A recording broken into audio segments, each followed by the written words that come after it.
why do we have joy? Well, we are to rejoice in hope. We rejoice because we have hope.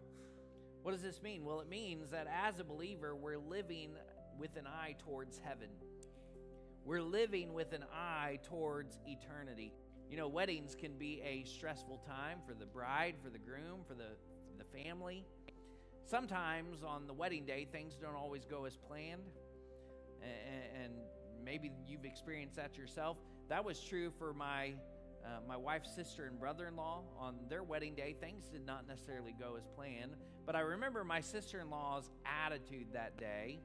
She just said, you know, I don't care what happens today as stuff is kind of going wrong. I don't care what happens today. At the end of the day, I'm going to be married. She had an eye towards the end of the day. She had an eye towards the fact that at the end of the day, she was going to be married. And so that kind of made everything else not matter as much. And she had joy throughout all of it, knowing the end, the outcome.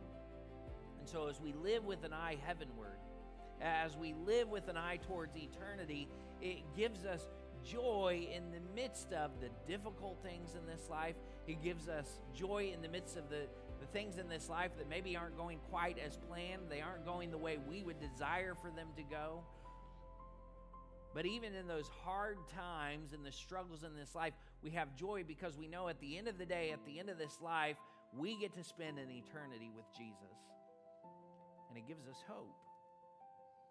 And so we rejoice because we have hope.